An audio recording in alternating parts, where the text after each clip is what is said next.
Good morning. I'm Barbara, prayer chaplain here.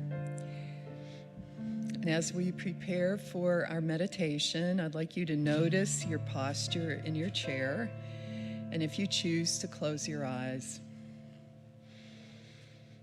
Find your breath within your body and practice the mindfulness of breathing. Let your body breathe itself while you feel every breath going out and every breath coming in. Release your attention from your breath and open your awareness to your entire body. As you return to your breath, breathe in God's loves and fill your body. Breathe out God's loves to all. Breathe in God's loves and fill your body. Breathe out God's loves to all. Focus on your breath in the silence.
And I'm Nancy, another prayer chaplain.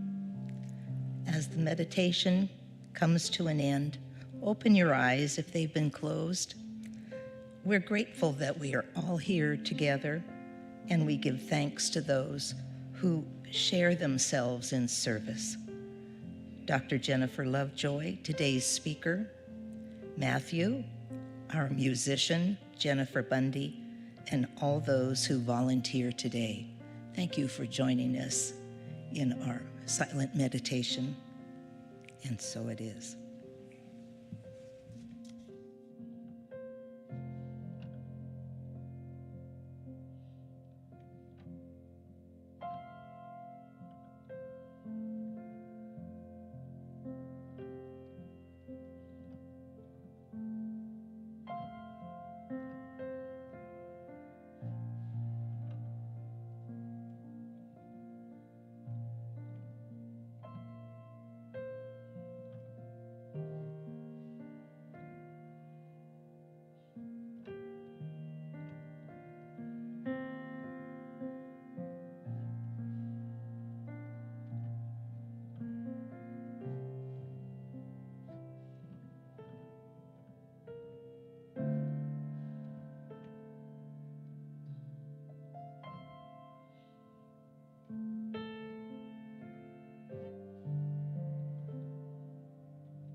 Get ready, my soul. I'm diving in. Get ready, my soul.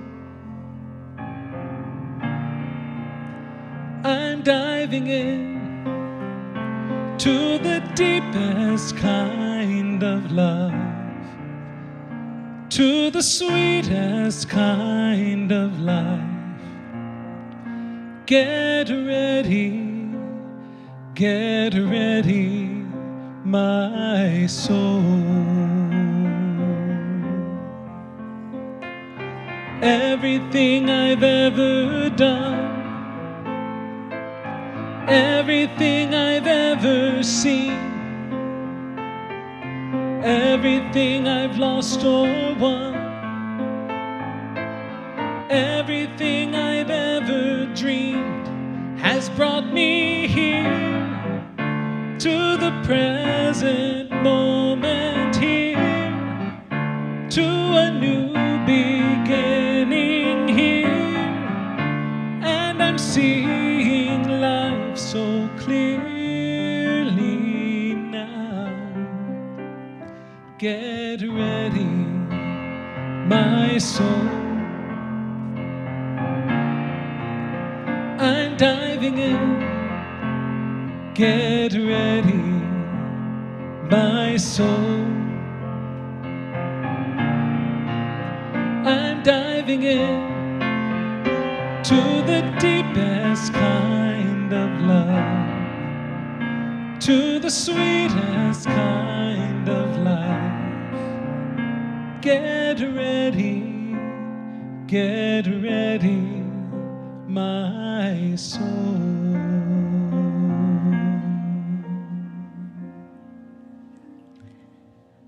As we come together for prayer on this lovely summer day, I am in awe of the beauty, nature that surrounds us. I look outside the sanctuary windows and see the lush greenery that is vibrant and full of life. Let's celebrate the last week of Pride with joy. If you'd like to, please gently close your eyes. Take a deep breath in and slowly breathe out. Take another breath and slowly breathe out. I know there is one presence and one power in the universe, and that power is God. This one presence and one power is the source and foundation of all expressed life. I pray for everyone that is ill and suffering today. We claim health, and we do so in gratitude, knowing that it is already done. Myrtle Fillmore. As a child of God, I am made in the image and likeness of the divine. I radiate love and kindness to all I know.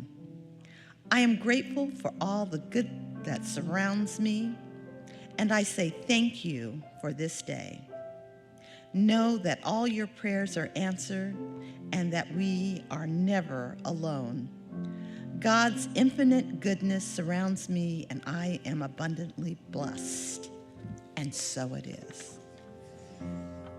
Here I go, deeper, deeper, deeper than I've ever been before. Here I go, closer, closer, closer to my sacred source. Here I go, deeper, deeper, deeper than I've ever been before. Here I go, closer, closer, closer to my sacred source. Get ready, my soul. I'm diving in. Get ready, my soul. I'm diving in to the deepest kind of love, to the sweetest kind of life. Get ready, my soul. Good morning, Unity in Lynnwood. Great to see you all. Summer is officially here. Yeah, all right. I'm excited to welcome my dear friend Jennifer Bundy on the piano today. Yeah. And she's actually celebrating her birthday with us today. So happy birthday.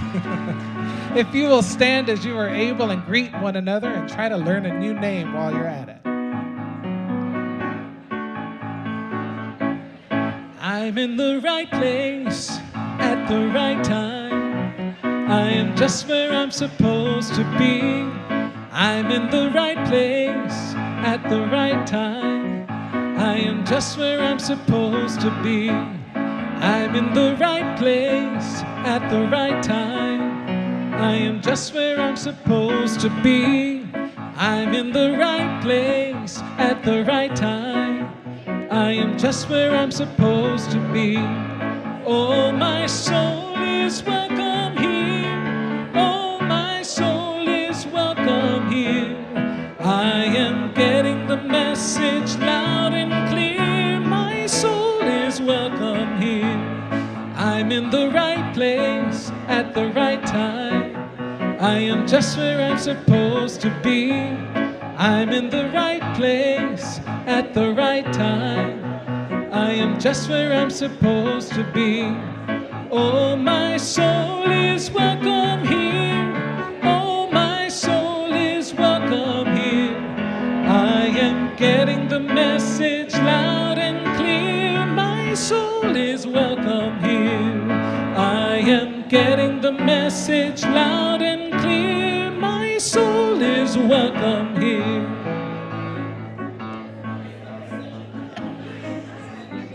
Good morning. We are having so much fun.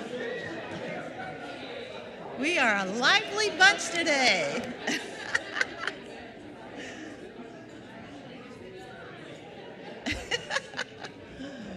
Well, welcome everyone.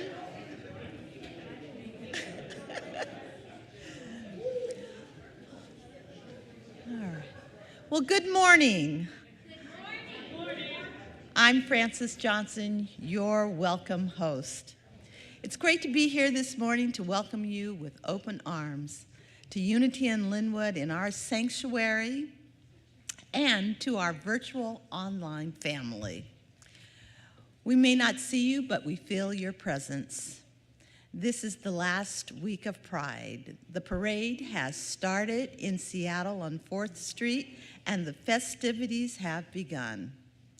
I know that it is going to be joyous and fun.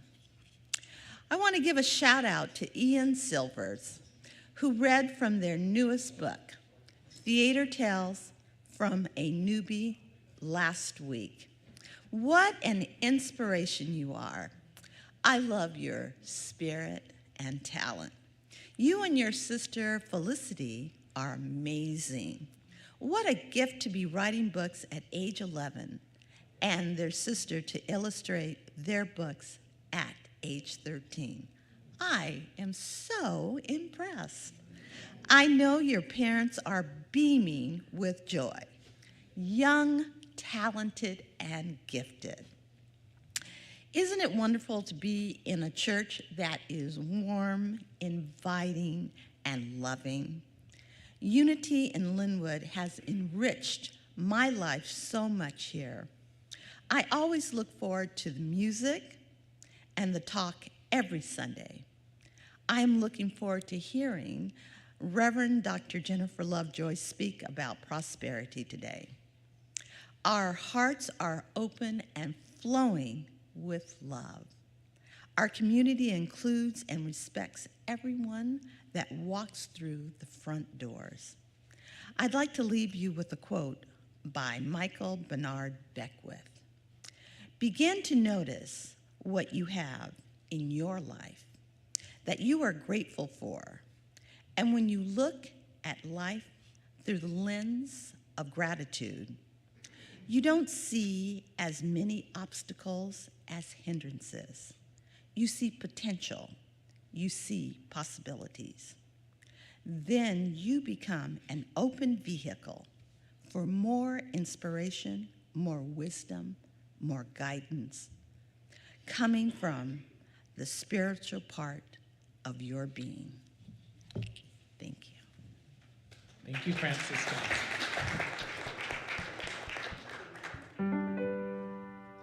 You will do amazing things with the choice each new day brings. And with every step you take, bless the progress that you make. The reason you live is there in every gift you give. Love your life, love your dreams. You will do amazing things. Amazing, amazing. You will do amazing things. Amazing, amazing. You will do amazing things. Smile like you believe it. Oh, the places you will go and the people you will know. Don't worry when or where or how. You don't need to know that now. You're on the right track. No need to look ahead or back. Just enjoy what this day brings. You will do amazing things. Amazing, amazing.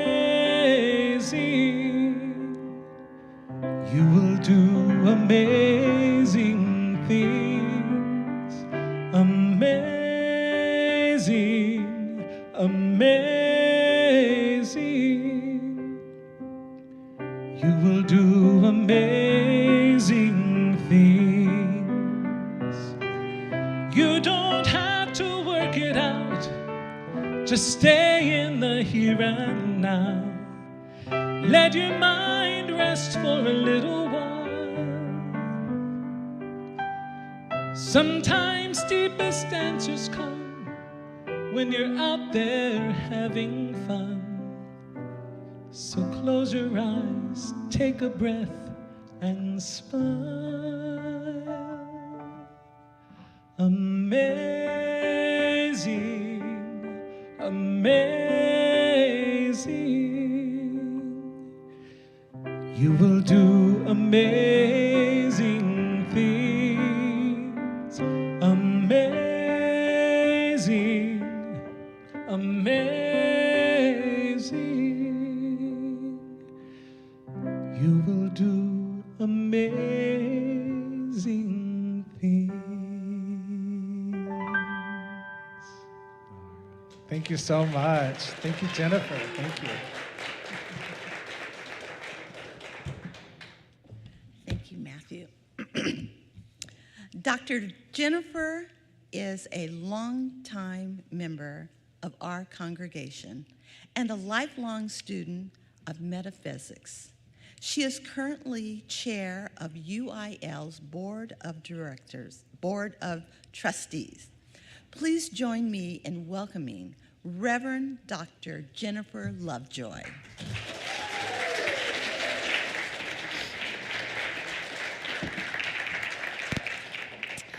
Thank you, Francis. And hello, welcome everyone. It is great to be back here for the second in a series while our beloved Dr. Richard is on sabbatical, so we send him our love and our best wishes on his final week of sabbatical. He will be back next Sunday.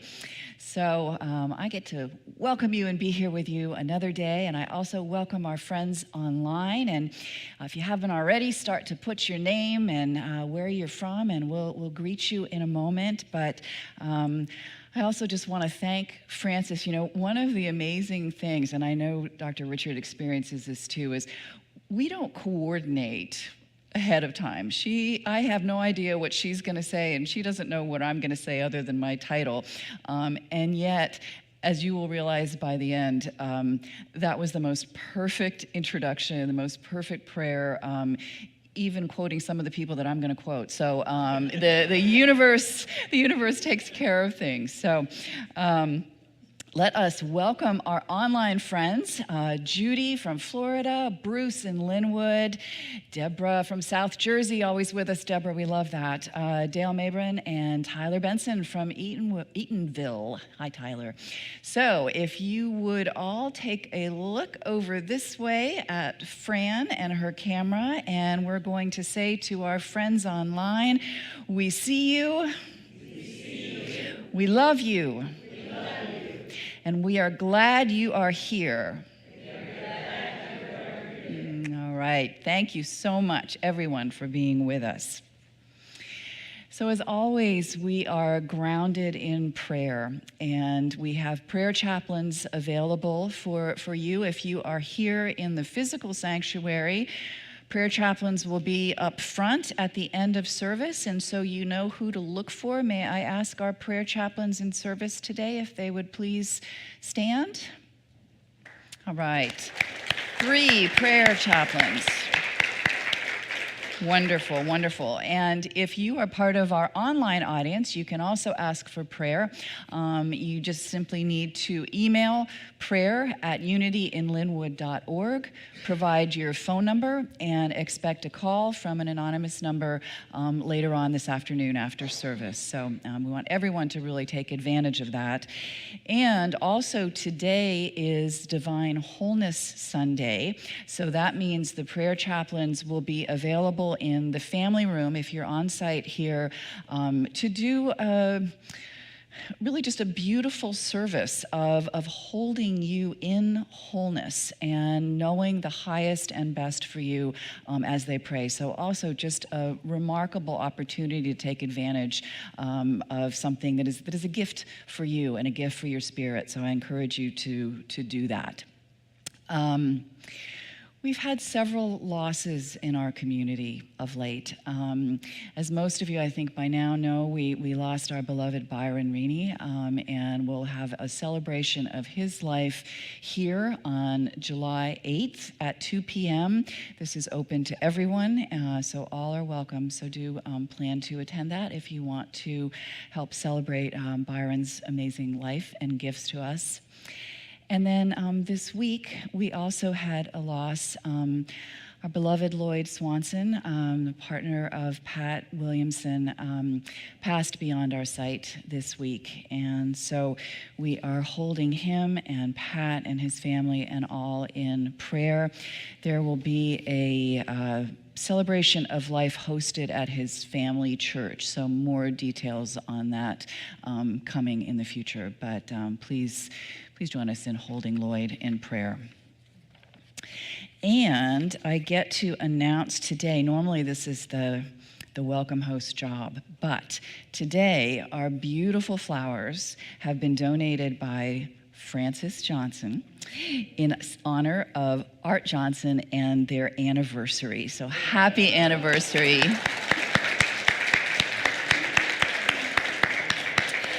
Francis and Art, thank you. That is wonderful. And if anyone would like to make a flower donation in honor of someone or a special celebration in your life, just stop by the gift shop and talk to them in there for a $25 donation. You can make a dedication as well. Okay, so let's turn now to centering in for the sacred part of our service. And we start that by talking about our mission statement, as we do every week. We have a Very brief mission statement, but a powerful one. Practical spirituality, welcoming community. And as with every week, we like to support this with some deepening thoughts about what that means to us here at Unity in Lynnwood. And today I offer the first of 6 statements, which reads, "We offer a metaphysical teaching which encourages regular spiritual practice, including prayer, meditation, affirmation, denial, service, and study." Pretty well defines what we do, doesn't it? So more to come actually on some exciting updates about our vision statement coming next week, so hang on for that. Let's also do our opening invocation. And you may say this aloud, you may be quiet and just allow it to sink into you, however you want to do it, however you want to interact with it, just take it into yourselves. So it reads, "Though imaged and named variously, there is a singular and eternal ground of being from which all life emanates and into which all life retreats. We choose to call this ground of being God. By extension, we come to understand that we are spiritual in nature, human in expression, and limitless in potential. We gather today to remember such truths, to celebrate our unity, and to honor all life." So I thought I would start today by recapping a little bit from last week. We covered a lot of ground, and maybe we have some newcomers today. So before we really dive into the topic, I wanted to touch on a few things, because the reality is that whatever we learn about healing, we can apply to prosperity. Any human need that we have really requires the same approach. So, and that approach is seek ye first the kingdom of God. Turn in, lift your consciousness, and that is ultimately what leads to expression. So I've titled this Practical Spirituality because to me that means not only the practices that we do on a daily basis to help connect us to our divine self, but also that idea that sometimes tension between our human self and our divine self and the integration of those two. To me, it cannot be practical spirituality if we are not figuring out how to ground our divinity into this 3D world, into this body, and likewise how to take this 3D world and as best we can to lift it up and to integrate it with consciousness. So that's kind of what I mean by practical spirituality, and something that I have been really thinking about and studying probably my whole life.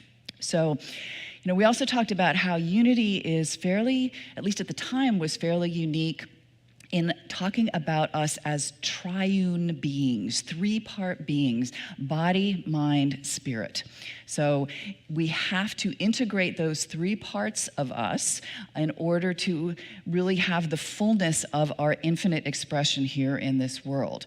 And so we cannot ignore the body, we cannot insult the body. We cannot, really be thinking that it's somehow less than. No, the Fillmores, the founders of Unity, clearly taught that all 3 parts of us are together, unified, and we work on those levels. And so to do that, we have to learn how to double think, as Walter Starkey calls it.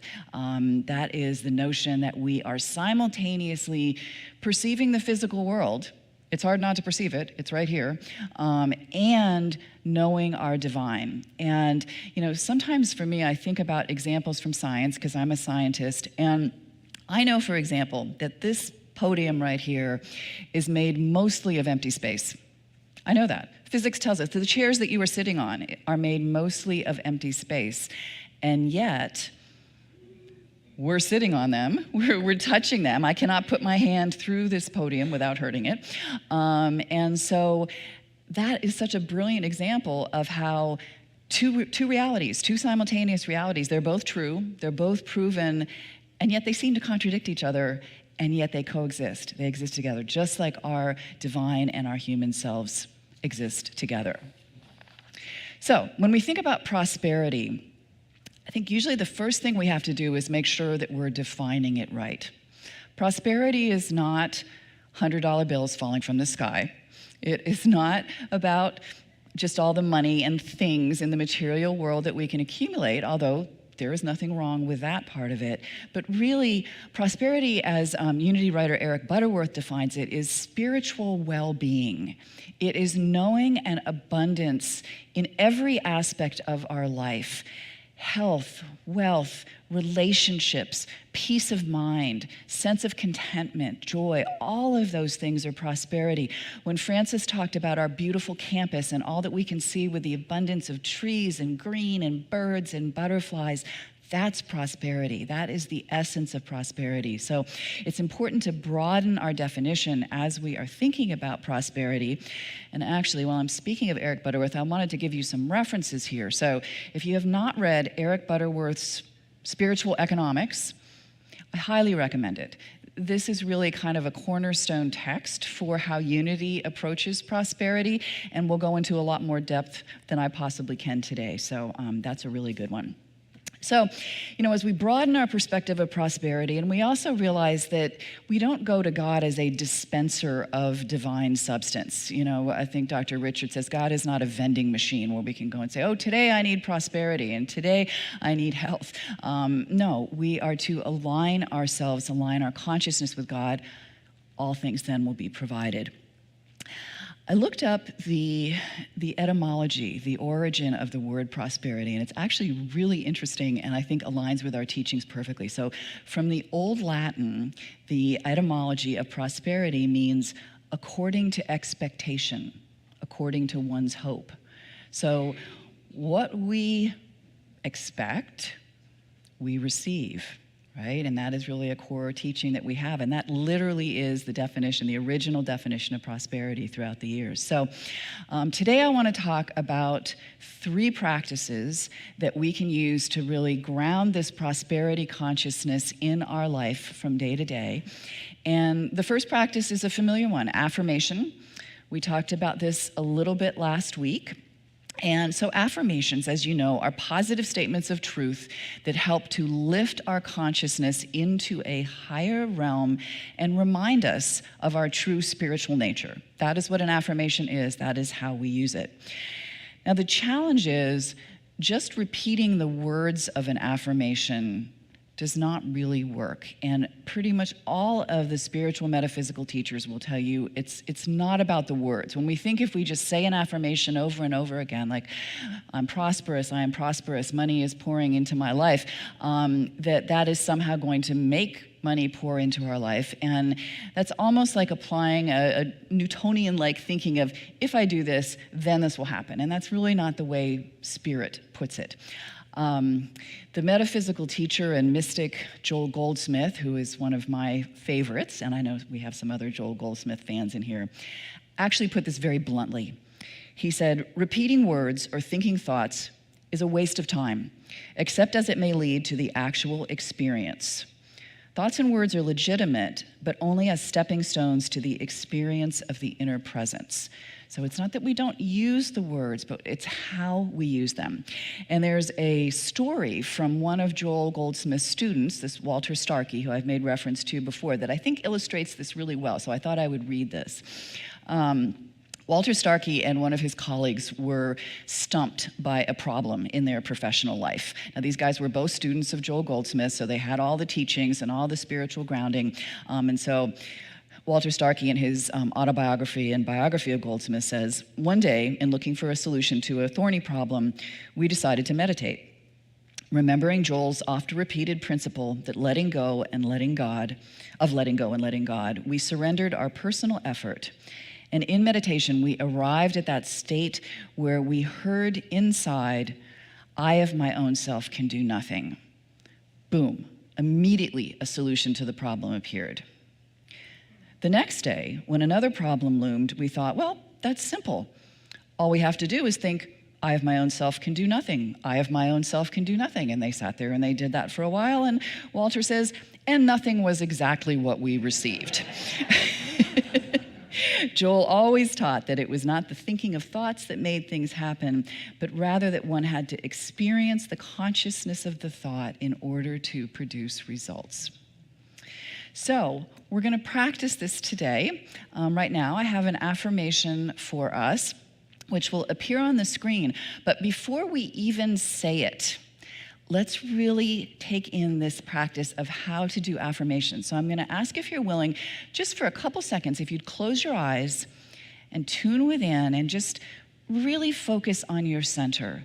Take a deep breath, let it out, and put aside any thoughts of earthly concerns, anything that may be worrying you, bothering you, something you might need a resolution to. Let's just lay that aside for a moment and know God in this moment. Okay, and now open your eyes, and I'm going to read the affirmation for you one time. Just take it in. The whole universe of creativity and substance is present right now as my never-failing resource. And now we'll say that together, but again, focusing not so much on the words, but on getting that consciousness of how this resonates with you inside. So repeating after me, the whole universe of creativity and substance is present right now as my never-failing resource. Take a deep breath. And let's say that together one more time.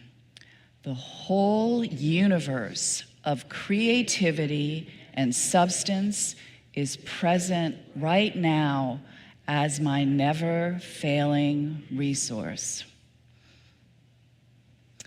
So, does it feel a little bit different to do it that way than from saying words? And this can be hard. This does take practice because sometimes we need an affirmation and we're not really in the mood to to tune within and do that. But to the extent that we really can recognize that the affirmation is a tool for lifting our consciousness to where the actual action takes place. And that is really the benefit of it. So our second practice, gratitude and appreciation. No surprise here. We talk about gratitude all the time here at Unity in Lynnwood, and we are so grateful. And what's interesting here, Myrtle Fillmore, the co-founder of Unity, talks about how we expect prosperity because it is the law. We can expect it. The law is prosperity, but we mustn't take it for granted. Every time a realization of prosperity shows up in our life, again, prosperity broadly defined, we must give thanks. And that's what leads to this practice of gratitude. Now, there is an inherent challenge in remaining grateful, and that has to do with the way our brains work. So I want to talk a little more brain science today. And the reality is that our brains have what's called a negativity bias. There is an expert, a neuropsychologist named Rick Hansen, who talks about how our brains are Teflon for good and Velcro for bad.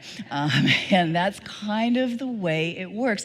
And there's a reason that it works this way, because as our human bodies, selves evolved in ancient times, we had a choice. We could either believe that there was no tiger in the bush, when there actually was a tiger, or we could believe that there was a tiger in the bush when there actually wasn't a tiger. Well, if we make the first error, we don't live to see another day. There's a tiger in the bush, we didn't think there was, oh well. If we make the second error, the worst thing that comes of it, and this is not a great thing, but we do live to see another day, we get anxious. We start looking for tigers in every bush, and we start looking around and scanning the environment, and this is literally what the brain does. It scans the environment looking for anything, either internally or externally, that might be challenging, might be a threat, might be a trigger, and then it focuses on that. It over-amplifies it, and if we don't counteract that tendency, we're just going to continue to stay in that state. So there's a real trick to how we do gratitude. The first step is to recognize the blessings, right? To recognize the things that are in our lives that we're grateful for. And I suspect many of us are really good at that, that we've tuned into that and we do it. But the challenge is often we stop there. Oh, that was a beautiful compliment somebody gave me. Or, look at that gorgeous flower that just warms my heart with it. And then we quickly move on to the next thing on our to-do list. So what we want to do with gratitude is actually rewire our brains to be grateful. And the way we do that is to notice the good thing and then it takes 10 to 30 seconds for actually that to register in your brain and focus on absorbing it, to codify it physically in the part of your brain that retains, basically the memory part of your brain that remembers these things. So if we just quickly go, oh, thank you God, thank you whoever, and then move on, well, that's good in that moment, but we're not changing our brains. Whereas if we really pause when we experience something good and take it in and notice it and spend that 10 to 30 seconds, which feels like a long time. I can tell you, the first time you do it, you're like, oh my word. Really? You're not programmed yet? No, you're not. Keep thinking about it. Keep absorbing it. Keep feeling it. Keep appreciating everything that you could do about it.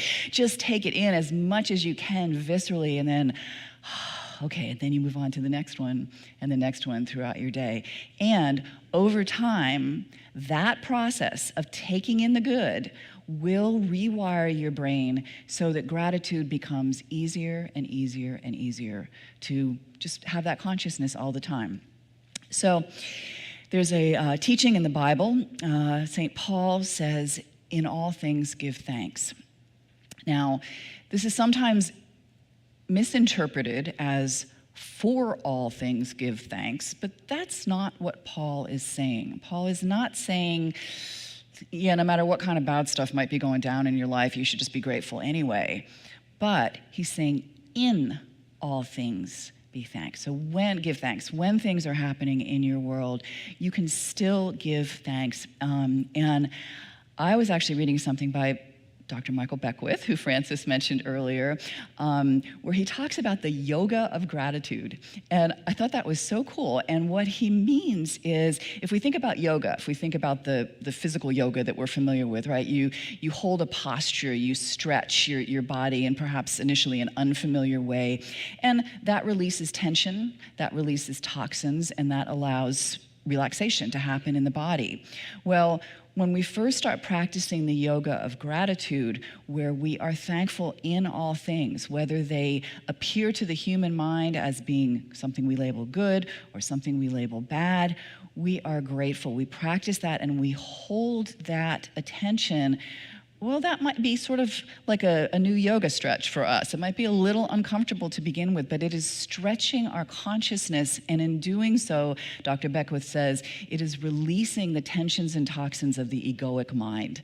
And so I love that analogy. It may be helpful to think about how we can use the yoga of gratitude to get this idea of, in all things, give thanks.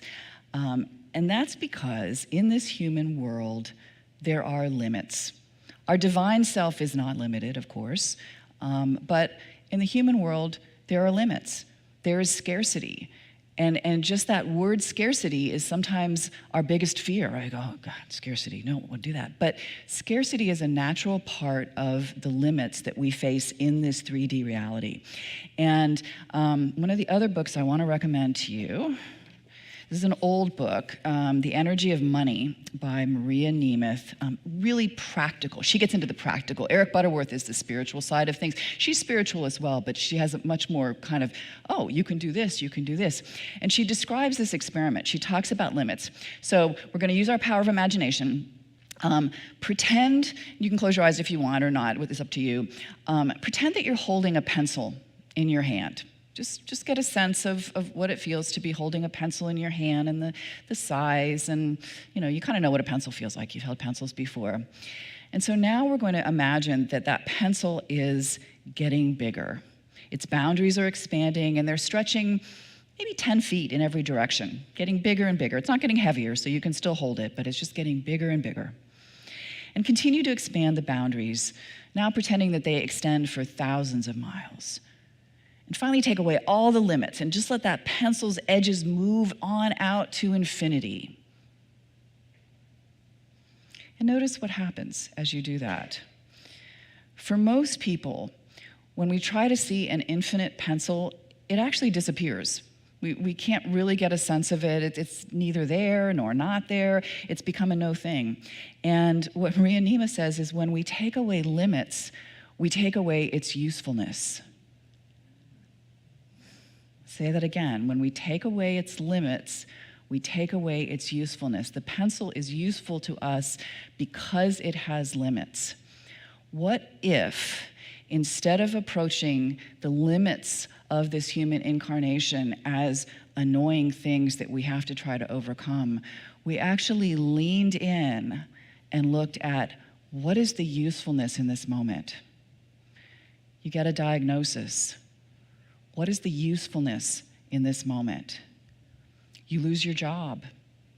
What is the usefulness in this moment? What can this teach me here? And in doing that and kind of having that curiosity about things, it opens you up to the potential of what can be in that moment.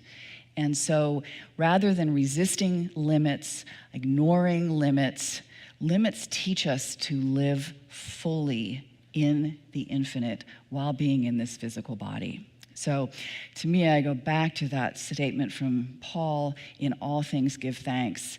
And I tie that into thinking about limits, and that's how I bring those ideas really together. So I just found that teaching, that imagination of the pencil thing, just amazing to really consider. Wow, when limits go away, which is how it is when we are outside of these physical bodies and we're in our spiritual self, that's wonderful. But while we're here, those limits are serving us.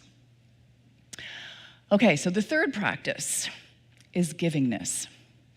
And this is also a really, really interesting one. We talk about giving every Sunday, and we think about the role of giving in the broadest way.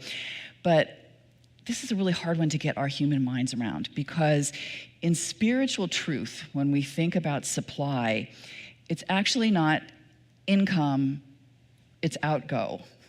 All the supply that we could possibly ever need or want is here in this moment. That is the definition of the wholeness and the allness of God, and all there is God, right? It is all here. And yet, we're often not experiencing that supply. And so what does that mean? Well, again, our spiritual teachers tell us, Joel Goldsmith says, start the flow of giving and you start the flow of supply. And Jesus says, give and it will be given to you. So this notion of what turns on that spigot of supply, if you will, is giving.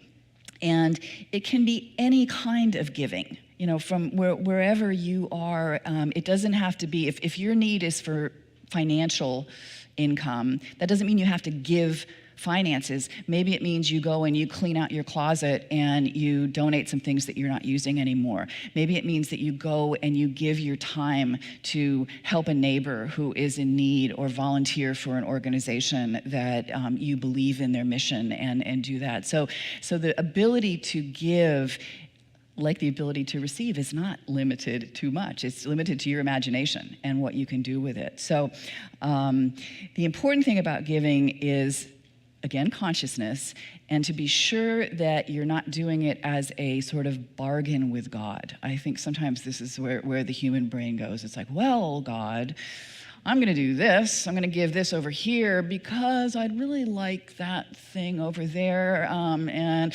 you know, so that approach kind of doesn't work either. It really is coming from that consciousness of giving, and then it will be given to you. So there are some practical tips about working with money. And if you've taken a prosperity class, you've probably heard these before. I've been studying prosperity for some decades now. And these are things that are now just kind of part of my life. And I think they are really, really helpful practices to do. So you remember last week we talked about how Myrtle Fillmore said, in regard to physical healing, you have to get to know the body. You have to know what it needs, you have to understand it, and you have to give it what it needs in the physical reality. Well, money is no different. You have to understand money, and you have to understand where you are. And that starts with some really basic stuff like balancing your bank account, knowing your net worth. I mean, sometimes it's like, oh no, I haven't balanced my bank account in years. But just those basics of, do you know what's going on? Do you know how you're spending your money? And whether your money is going to things that actually align with your core values. This is a big one. Many of us, especially now, and I'll come back to the fact that we don't use physical money a lot anymore.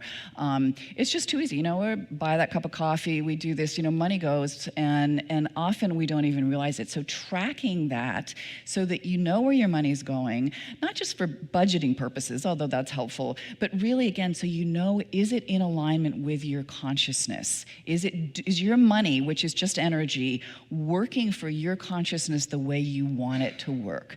And the only way you know that is if you actually track it and see what's going on.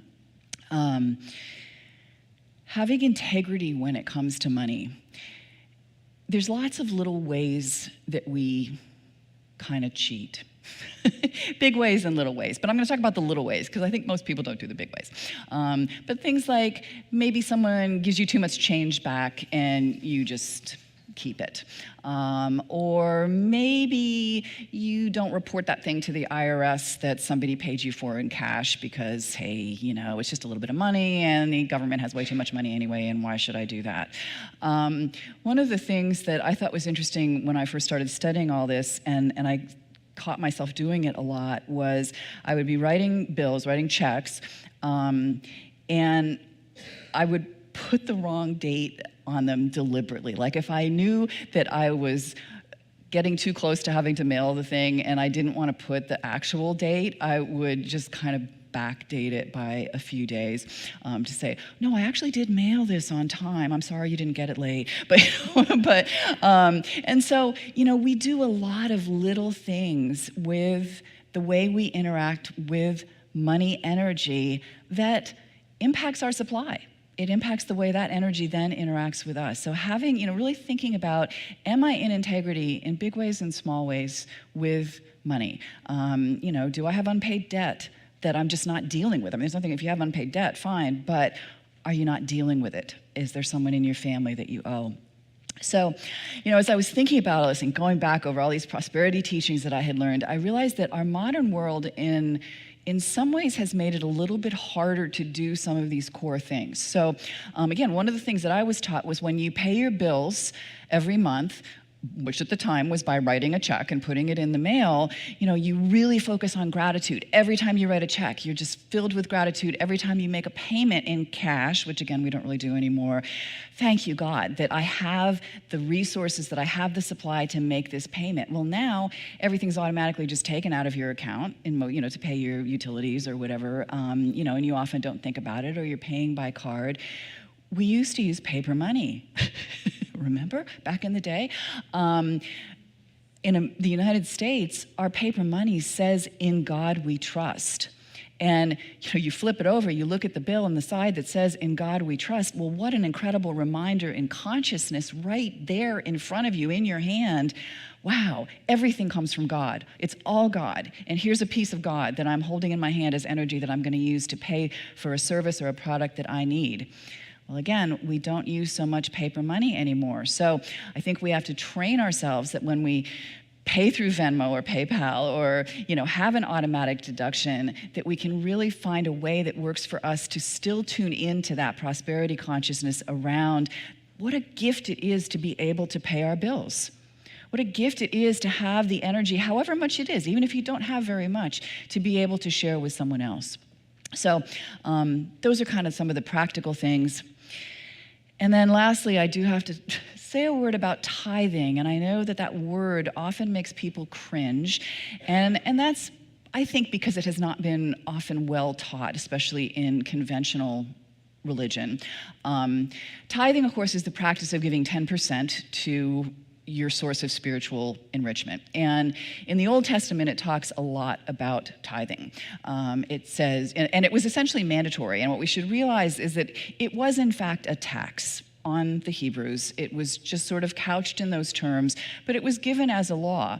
Now, that is not to say by any stretch that tithing as a process is not rewarding. People who tithe end up experiencing tremendous supply and tremendous inflow, but not because they are following some letter of the law, grudgingly giving to their church or dropping in the donation bucket and saying, oh, it's no, when there's that consciousness. So spiritual teachers often talk about how the Old Testament really gave us laws, the Hebrew Bible, right? It gave us the 10 Commandments, it gave us laws about tithing. We collectively as a human race were at a certain point in our spiritual evolution at that time. Having those set laws were sort of like the training wheels that we needed to advance spiritually. In the New Testament, the Christian Bible, Jesus came along and said, yeah, I know there's the 10 Commandments, but I give you 2. We talked about those last week. And Jesus never talked about tithing, but he did talk about giving. He talked about giving a lot, and he talked about the value of giving as a way to get into the consciousness of God. And so, however you approach givingness, where you approach givingness, it's that consciousness that is, again, the most important. So, hold that awareness that you are created in substance, formed in substance, and ceaselessly supported by substance. That's Butterworth. Remember that our prosperity is a matter of what we believe, according to expectation, is the meaning of the word. And use the practices of affirmation, gratitude, and givingness to lift your consciousness into the awareness of abundant supply. So let's take that into meditation. So if you will, just close your eyes, get comfortable in your chair, maybe put your feet on the floor. Just start by noticing the support of the chair. How lovely it is to be able to sit and rest in a chair, to be able to breathe, to be surrounded by friends and family in this beautiful space.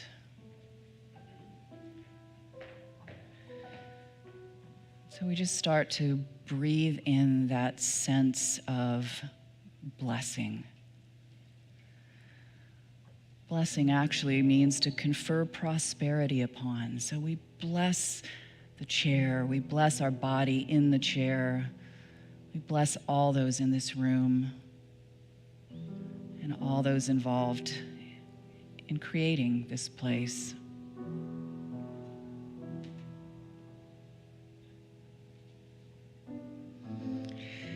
And as we turn within and let go of the external things, we realize, in truth, there is always only one thing happening. One thing happening right here and right now, and that is the source, God, Creator, Spirit, expressing itself, moving and having its being through us, loving through us, living through us. One thing happening, and that is life. And that is endless supply.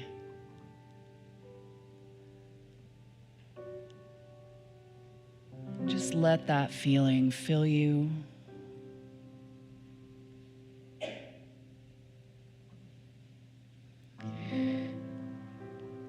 And as you feel that movement of the Holy Spirit through you, you may notice a sense of appreciation or gratitude, maybe a warmth in your heart,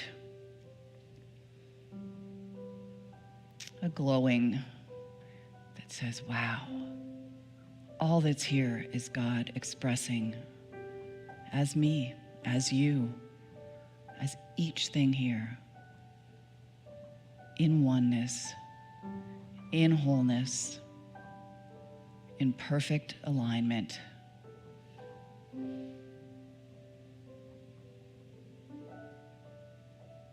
And for this, we are so grateful. We are so blessed. And that love that we feel and that gratitude we feel goes out to bless everyone that we come in contact with, now and forever. And so it is. Amen.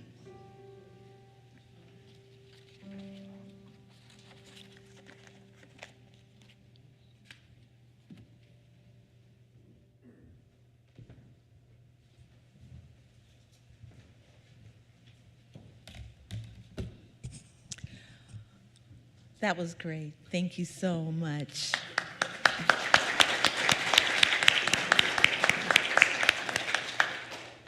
We now come to the part of service to give of our gifts and offerings.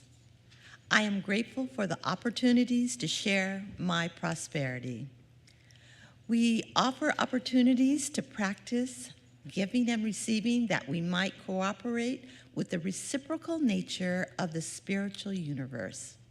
In other words, while your giving matters to us, we suggest your giving matter to you as well. Electronic giving options will appear on the screen. For those choosing to give a physical gift, the ushers will gratefully pass baskets to you. If you would like information about UIL's programs of regular giving, planned giving, or legacy giving, please grab a giver's brochure, and I put it up here. All right. Brochure to get, or write Dr. Richard directly. For those of you already participating, we extend a special thanks. Please join me in our affirmation as it appears on screen. I give freely and fearlessly, fulfilling the law of giving and receiving. Blessed always, blessed always, for the arms of God surround us. Let our joy be so triumphant that we rest in God and say amen. Blessed always, blessed always, for the arms of God surround us.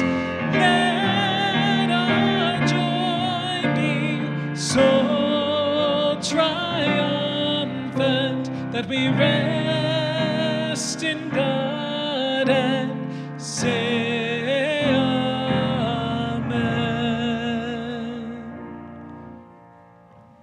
Thank you, Matthew. Now, don't be shy. If you're new, raise your hand, and we'd like to give you a warm welcome. Yay!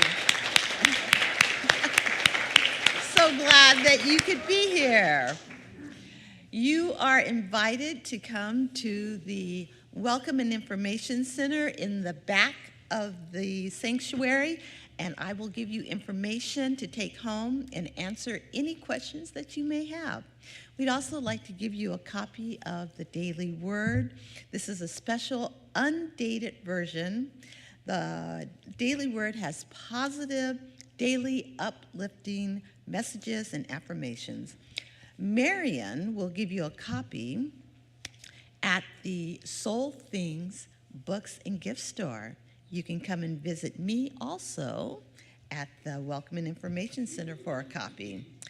And in your chair backs in front of you, there are many resources for you to look at and to fill out. You can do the Stay in Touch, and we'll send you a couple of emails a month.